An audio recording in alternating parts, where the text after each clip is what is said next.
Oh, it's your boy J4Piece back with another video, and yes, today I'm going to be discussing Garp, and will he be the weakest EX in the entire anniversary? And of course, before we get into it, of course, you guys want to join your boys' Discord, link in the description. I will be doing account reviews again very soon, obviously. Ahaha. And of course, if you guys want to join your boys' second channel, we're going crazy right now. We're going up. You know what I'm saying? We're close to 150 subs. So we going crazy. You know what I'm saying? We're there. So, yeah, if you guys want to pull up, pull up. I talk about Naruto and One Piece. So, aha. Anyway, will Garp be the weakest EX in the entire anniversary? Will he be the weakest EX? And I'm pretty sure that is a great question for every one of us. Every one of us, you know what I'm saying? I think everybody's been wondering. Okay, will Garp be the weakest one? Will he be the strongest? Because we've experienced different metas before. Okay, and I'm gonna give you guys some examples. Now, originally, most of the time. Now, let me just say this: most of the time, when the first EX gets released on a main anniversary, especially like, well, not a main anniversary, just an anniversary in general, they tend to be the weakest historically. Yes, out of all the EXs, they tend to be the weakest. Okay, during the second anniversary, when Odin and Roger came out, Odin was the weaker than Roger. Yes, Odin was broken, but Roger was more powerful. All right. When what was it called? When the third anniversary came around, and we Yamato was the first EX, right? She ended up being the weakest. Why? Because expensive Luffy ended up becoming the strongest at the end of, at the entire end of the anniversary. Yes, and expensive Luffy was stronger than Kaido, which was the second EX released, right? But then, no, sorry. Then we look at to the 3.5 anniversary, right? And then we have what's his name, Zephyr. He was released as the first EX. We had like a special movie event anniversary, when Zephyr was the first EX. He was the weakest one. Yes, according to that, he was the weakest one. All right, and then the strongest was obviously Film Red Shanks. People love Film Red Shanks. Film Red Shanks was the a beast. Okay, he was broken, too broken to be honest. Okay, too broken. All right, so there's that as well. Now it all started to change around the fourth anniversary when Big Mom came out. Now the thing was, a lot of people. This is a fun fact. A lot of people didn't actually summon for Olin Big Mom because it was rumored that we were gonna get Onagonashima Zoro that anniversary. And of course, you guys know Zoro is a very big popular character, and people were like, "Nah, Zoro is gonna be so broken."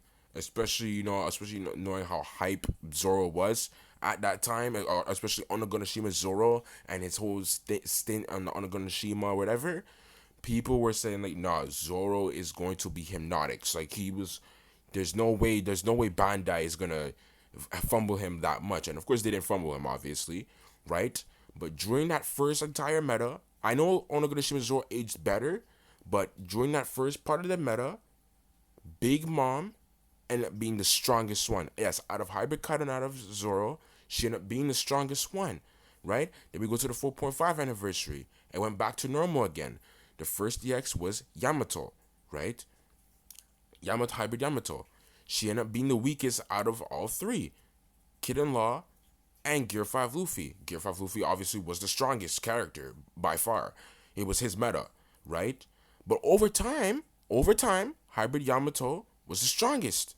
She ended up being, in my opinion, she's aged to be the strongest. Obviously, yes, because there was a lot of counters for Gear 5 Luffy now. Like right now, there's a lot more counters for Gear 5 Luffy, and there's a lot more counters for Kid and Law right now. And Hybrid Yamato, I think, in my opinion, is thriving right now, and she's a very underrated EX. Y'all gotta use her. It's not just the Red Yamato. The Red Yamato, I'm gonna talk about her in a second, but yes, Hybrid Yamato is thriving right now. There's not a lot of count. There's a lot of counters, but There's not too much counters on her, and a lot of people are not even using her counters right now as much. That's what's making her thrive right now. So she's aged pretty well. Okay, and then let's talk about the recent anniversary with let's talk about the fifth anniversary, the last main anniversary, the fifth anniversary, where it went back to normal again. Yace was the first EX. Okay, ended up being the weakest, of course, because we got Whitebeard, and then he got destroyed by Dark Roger, right? But yeah, and then we look at the recent anniversary here, the 5.5 anniversary, where we had White Shanks and Rob Lucci and as Snake, who ended up being the most dominant one used as Snake, right? Of course, yeah, of course, Hybrid Shanks as well. Obviously, why am I saying Hybrid Shanks? White Shanks. Okay, White Shanks end up being used as well. Obviously, okay. And but a lot of people did underestimate his power because a lot of people were coming with this narrative that he was too expensive, which I do agree was too expensive, but people saying that he was too weak for his price, which end up making people hesitate to actually summon for Shanks. That's why we've seen a lot more S snakes a bit during the beginning of that meta. We saw a lot of S snakes, and people were even ranking S snake higher. I mean, even me too. I was saying like, wait, S snake is kind of doing crazy right now. But it's just that a lot of people they didn't summon for Shanks as much yet.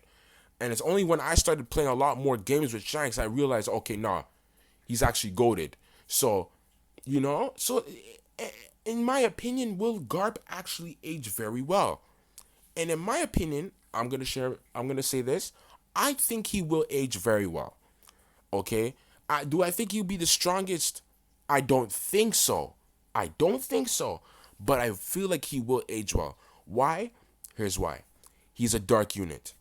Dark units, in my opinion, are the best elements in the entire game. Oh yeah, I know. I have a big. I know. It's like, I know. Listen, but as the reason why I like black elements a lot is because they could give you guys the BBC treatment, okay? That porn star treatment. You know what I'm saying? Okay, I know. I'm actually going off topic, but you get the point. Like, they're weaker against red, blue, and greens, but they're a lot stronger than whites. But even if they're a little bit weaker than red, blues, and greens, they can still kill them off, right? Like, as we see with this Garp here. This Garp is very powerful, right? He has 3 skills, and he gradually buffs over time during a match, right? Especially if you play him very properly, right?